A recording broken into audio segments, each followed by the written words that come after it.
हरे कृष्णा। ओम नमः शिवाय।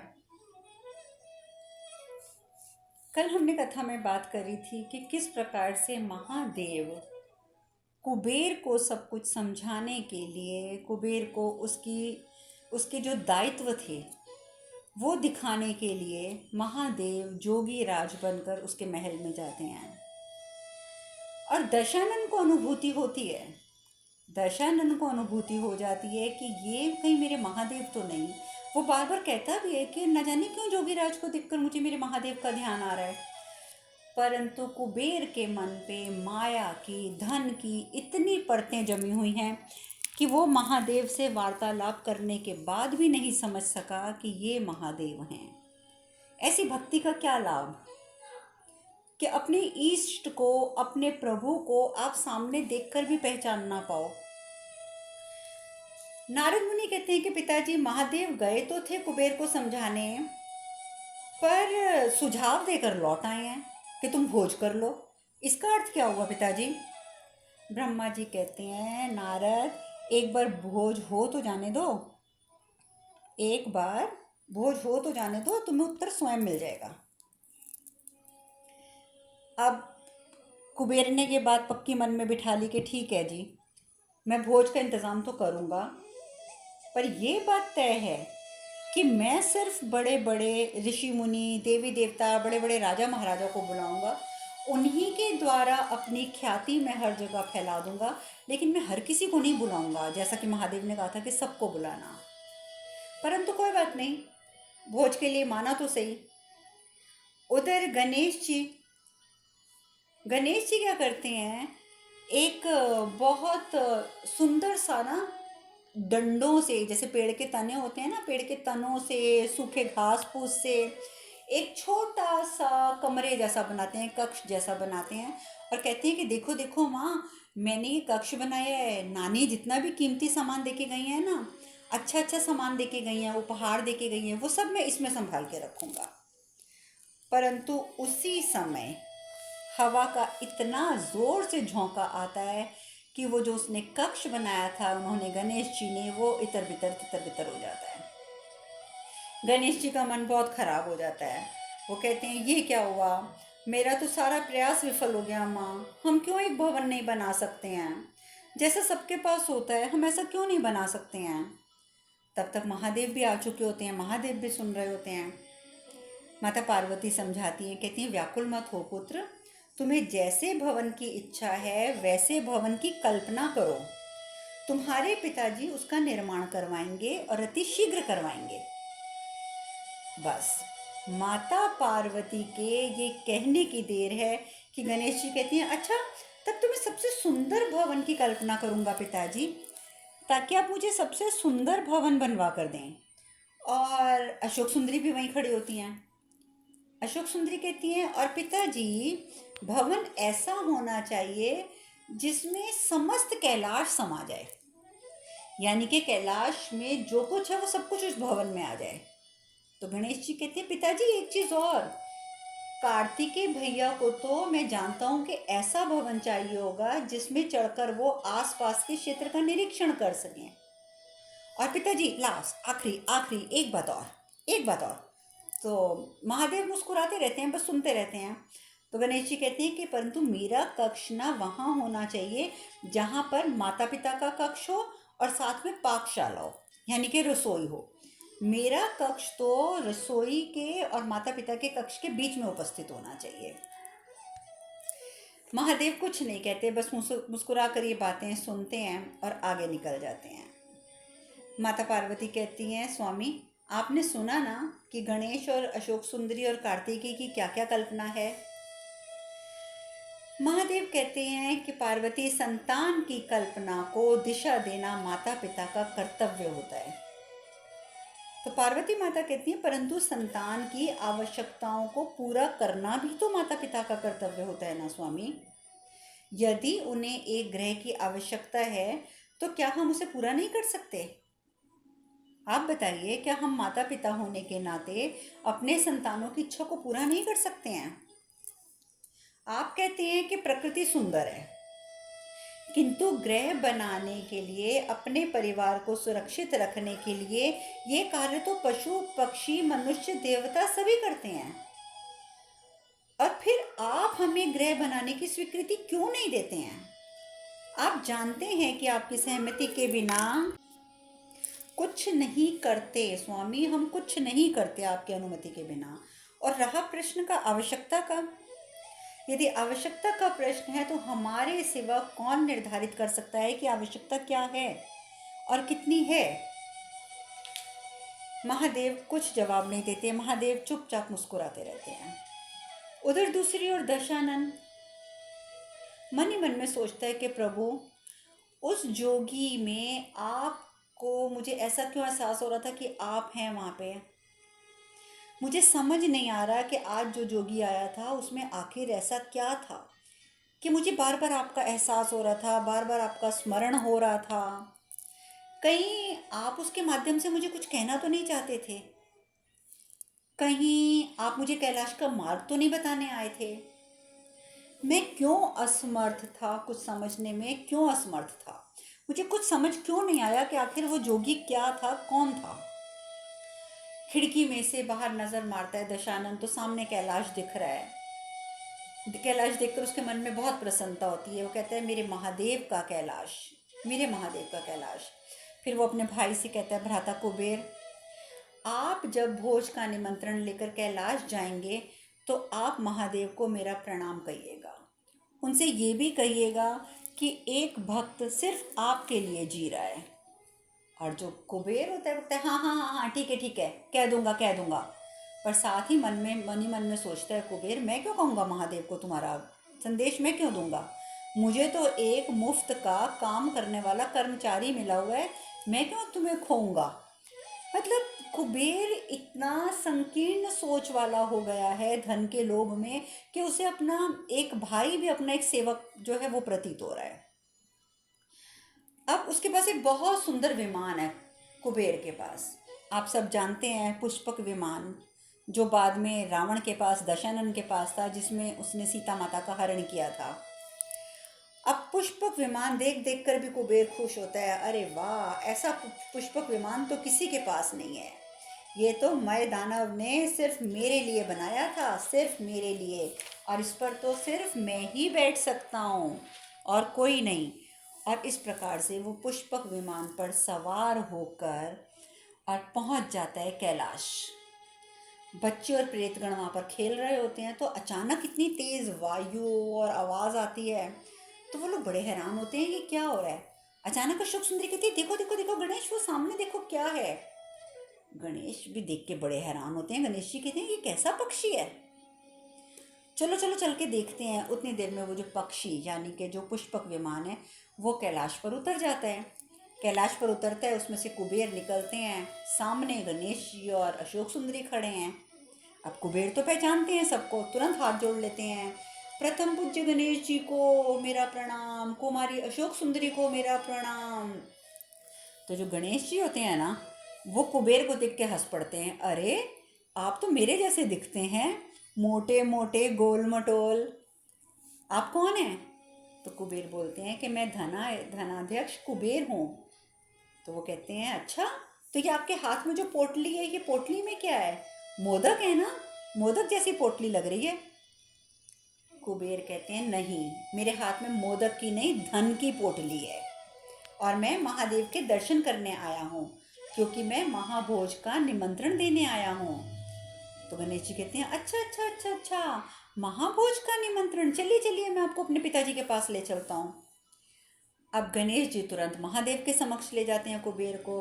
कुबेर प्रणाम करके कहते हैं प्रभु, मैं महाभोज आयोजित करके आया हूँ और मैं चाहता था कि मैं सबसे पहला निमंत्रण आपको दूँ, ताकि सभी देवी देवता एकत्र होकर और सभी राजा महाराजा भी वहाँ एकत्र हो रहे हैं, वो सब आपके दर्शन पा सकें। तो बस इसी मंशा से महाभोज का मैंने आयोजन किया है और मैं आपको निमंत्रण देने आया हूँ, आमंत्रित करने आया हूँ। वो मूर्ख कहाँ समझ पा रहा था कि महाभोज का जो आयोजन करने का सुझाव दिया है वो महादेव ने दिया है। महादेव कहते हैं ये निमंत्रण केवल मेरे लिए है या मेरे समस्त परिवार के लिए है? अब कुबेर घबरा जाता है, क्योंकि जब वो देखता है परिवार की ओर तो ये क्या, परिवार में तो महादेव, माता पार्वती, गणेश जी, अशोक सुंदरी, कार्तिकेय, नंदी, प्रेतगण, ये तो बहुत सारे लोग हैं। अब घबरा जाता है। तो फिर कहते हैं कि फिर भी मतलब आपका मतलब परिवार के लिए का मतलब यही हुआ ना कि आप, माता, कार्तिकेय, अशोक सुंदरी और गणेश जी। तो महादेव कहते हैं कोषाध्यक्ष जी, आपने गणना में दोष करा है, और कोषाध्यक्ष की गणना में दोष हो, ये तो बड़ा अशोभनीय है। क्या आप नहीं जानते कि मेरा परिवार हम पांचों में सीमित नहीं है? नंदी, कितने गण प्रेत हैं यहाँ पर? अब नंदी वो कहते हैं जी महादेव, परिवार में या कैलाश पर? यदि मैं परिवार की बात करूं तो असंख्य हैं, असंख्य, जिनकी गिनती असंभव है। परिवार में तो इतने गण हैं। और अगर कैलाश की बात करूं तो वो तो धानाध्यक्ष कुबेर जी, आप भी जानते होंगे कि कैलाश पर तो बहुत थोड़े से ही रहते हैं गण प्रेत। तो अब कुबेर है वो तो अपना कैलाश पर खड़े होकर अपना पसीना पोंछने लग जाता है कि ये क्या। नंदी कह रहे हैं कि परिवार में असंख्य हैं, जिनकी गिनती करना असंभव है। कोई जवाब नहीं दे पाता कुबेर। महादेव कहते हैं कहो कब कुबेर, अब कहो कैसा निमंत्रण है? अब कुबेर चिंतित मन ही मन में गणना कर रहा है कि अगर मैंने महादेव के परिवार को निमंत्रण दे दिया तो मेरा तो पूरा जो कोषाघर है जिसमें मैंने इतना धन इकट्ठा करा है वो तो खाली हो जाएगा। जब ये खुद कह रहे हैं कि इतने अनगिनत गण प्रेत हैं, गण प्रेत तो भोजन में कितना कितना करते हैं, बेचारे के मुख से एक शब्द नहीं निकलता। तो भगवान शिव कहते हैं देखो कुबेर, या तो मैं अपने समस्त परिवार के साथ आऊंगा, या फिर हमारा प्रतिनिधित्व केवल गणेश करेगा। देखो तुम्हें कितनी अच्छी मैंने एक सुविधा प्रदान कर दी है कि तुम खुद चुन लो कि यदि मैं आऊँगा तो अपने समस्त परिवार के साथ आऊँगा, अन्यथा मैं गणेश को भेज दूंगा, हमारा प्रतिनिधित्व गणेश करेगा। तो कुबेर कहते हैं परंतु प्रभु, यदि आप और माता ही नहीं रहेंगे तो भोज संपन्न कैसे होगा?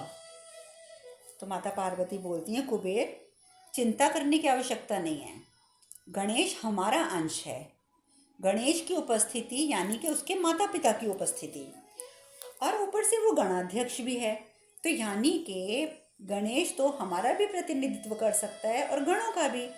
तो इस प्रकार वो हमारा और गणों का दोनों का प्रतिनिधित्व करेगा, तुम्हें चिंता करने की आवश्यकता नहीं है। अब कुबेर की जान में जान आती है। कुबेर कहती है ठीक है उचित है उचित है, आप अगर कह रहे हैं तो गणेश की उपस्थिति अवश्य पर्याप्त होगी। ठीक है, आप गणेश जी को भेज दीजिएगा भोज पर। उसी समय गणेश जी बोल पड़ते हैं किंतु, अब कुबेर जी बोलते हैं गणेश जी किंतु, किंतु क्या? गणेश जी कहते हैं किंतु मैं तो तभी आऊँगा जब आप सबसे पहले भोजन मुझे खिलाएंगे, और आप मुझे आश्वस्त कीजिए कि आप मेरी क्षुधा मिटा सकते हैं, पहले मुझे ये आश्वासन भी चाहिए। कुबेर कहते हैं मेरे पास तो इतना धन है कि मैं सारे संसार की क्षुधा मिटा सकता हूँ, तो क्या मैं एक बालक की नहीं मिटा सकूँगा? मैं वचन देता हूँ गणेश जी, मैं आपको वचन देता हूँ कि मैं आपकी क्षुधा को शांत करूँगा। गणेश जी कहते हैं तो ठीक है, मैं भी अवश्य आऊँगा, और वो भी अकेला, मेरे साथ कोई और नहीं आएगा, मैं आऊँगा और अकेला आऊँगा। अब तो जी कुबेर जी बड़े खुश होते हैं, कहते हैं धन्यवाद धन्यवाद, आपने तो मुझे बहुत बड़ी चिंता से मुक्त कर दिया है, कह के सबको प्रणाम वणाम करके और वो वहाँ से प्रस्थान कर देते हैं, कर लेते हैं। उधर गणेश जी जाने की तैयारी करते हैं। तो माता पार्वती थोड़ी सी चिंतित होती हैं, क्योंकि वो जानती हैं कि गणेश जी को तो बहुत भूख लगती है। अब माता पार्वती कहती हैं देखो गणेश, तुम पहली बार किसी महाभोज पर जा रहे हो, वहाँ पर व्यंजनों की विविधता देखकर उत्तेजित मत हो जाना, क्योंकि वहाँ पे व्यंजनों की प्रचुरता भी होगी और विविधता भी होगी, तो तुम कहीं उत्तेजित मत हो जाना, अपने ऊपर नियंत्रण रखना। तो गणेश कहते हैं अवश्य अवश्य माँ, आप चिंता मत कीजिए, मैं उतना ही खाऊंगा जितनी मुझे भूख होगी, अपनी भूख से ज़्यादा मैं एक कण भी अपने अंदर नहीं डालूंगा, मैं आपको वचन देता हूँ। तो अब ये बात सुनकर माता पार्वती तो आश्वस्त हो जाती हैं। उधर महादेव मन ही मन में सोचते हैं कि ये भोज कुबेर को धन संचय के लोभ से मुक्त करा के ही छोड़ेगा और ये संसार के लिए शुभ लाभ के मार्ग को प्रशस्त करेगा। किसके मार्ग को? शुभ लाभ के। आप देखें ना, गणेश जी की भी जब हम पूजा करते हैं दिवाली पे लक्ष्मी माँ के साथ, तो वहाँ पर भी हम शुभ लाभ ज़रूर लिखते हैं। तो यहाँ पर महादेव ने हमें बोला है कि ये भोज जो है यहाँ से ही शुभ लाभ की शुरुआत होगी। अब महाभोज की पूरी तैयारी हो चुकी है। दशानन जो हैं वो दरवाजे पर ही खड़े हैं अतिथियों का स्वागत करने के लिए। तो कुबेर कहते हैं, दशानन तुम अंदर जाओ और पूरी व्यवस्था देखो, किसी को किसी चीज़ की कमी नहीं रहनी चाहिए, महाभोज में मेरा कहीं अपमान ना हो जाए। दशानन कहते हैं, भ्राता आप चिंता मत कीजिए, मैंने पूरी व्यवस्था स्वयं करी है और मैं हर चीज़ का निरीक्षण परीक्षण कर रहा हूँ, आपको चिंतित होने की आवश्यकता नहीं है। मैं यहाँ पर इसलिए खड़ा हूँ क्योंकि मैं चाहता हूँ कि जब मेरे महादेव पधारें तो उनका स्वागत मैं स्वयं करूँ। अब कुबेर बोल पड़ते हैं, कहते हैं, मैंने कहा ना दशानन, तुम अंदर जाओ और अंदर जाकर व्यवस्था देखो।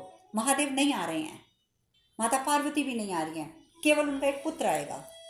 जब दशानन ये बात सुनते हैं तो दशानन का मन बहुत खराब हो जाता है। दशानन सोचते हैं, कहते हैं कि जब महादेव ही नहीं आ रहे तो फिर इस भोज का मेरे लिए क्या लाभ। और वो व्यवस्था देखने के लिए अंदर चले जाते हैं।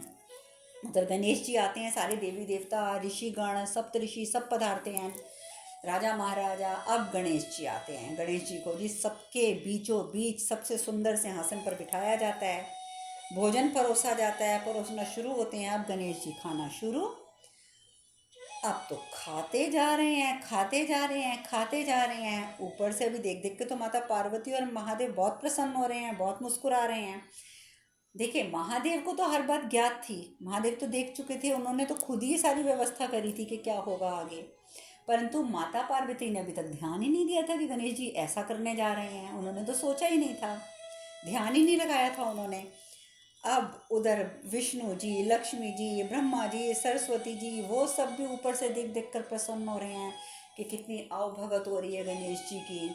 नए नए तरीके के व्यंजन, ढेरों व्यंजन आते जा रहे हैं, आते जा रहे हैं, और गणेश जी हैं कि खाते ही जा रहे हैं, खाते ही जा रहे हैं। अब कुबेर मन ही मन में सोचता है, खाओ खाओ, खाइए खाइए खाइए खाइए, शीघ्र ही आपकी शुद्ध शांत हो जाएगी। और जब आपकी शुद्ध शांत हो जाएगी तो फिर तो मज़ा आ जाएगा, फिर तो मेरा कितना नाम होगा।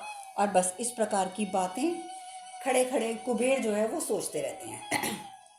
पर ये क्या, भोजन आता जा रहा है, वो खाते जा रहे हैं और कहते जा रहे हैं, और लाओ और लाओ और लाओ।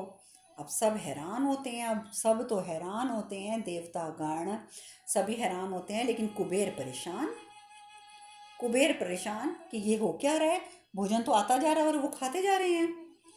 लेकिन ऊपर बैठे त्रिदेव बहुत प्रसन्न, त्रिदेवियाँ बहुत प्रसन्न, और इधर गणेश जी, और लाओ और लाओ और लाओ।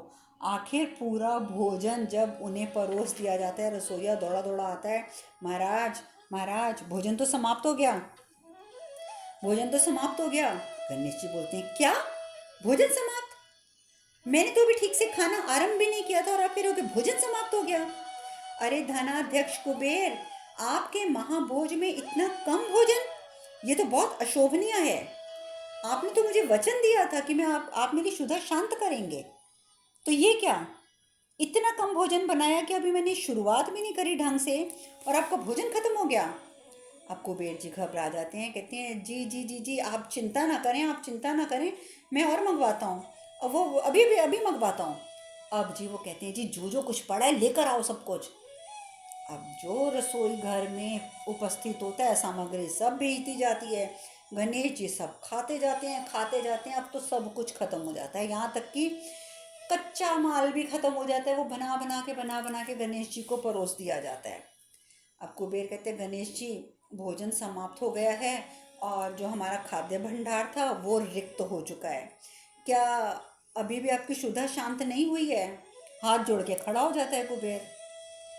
गणेश जी को गुस्सा आ जाता है, वो अपना एकदम रूप विस्तारित कर लेते हैं, बड़ा से रूप में उपस्थित हो जाती हैं।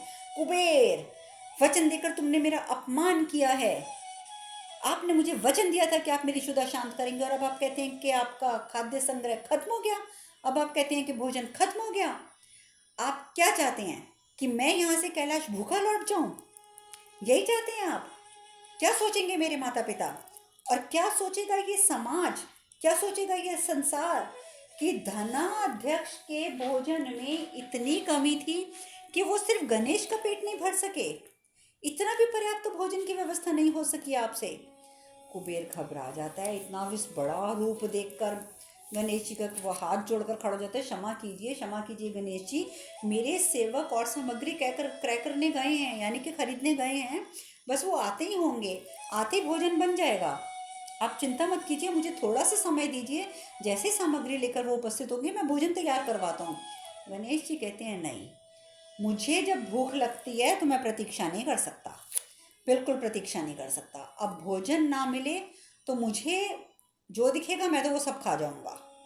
अब वो क्या करते हैं कि सूंड से अपने उठाते हैं और इतनी जोर से अपने मुख से फूंक मारते हैं कि वो जो कोषाघर होता है ना, कोषागृह जिसमें बड़ा सा ताला लगा के रखता है कुबेर हमेशा, जिसमें कि दशानन तक को नहीं जाने देता, उसका ताला तोड़ देते हैं।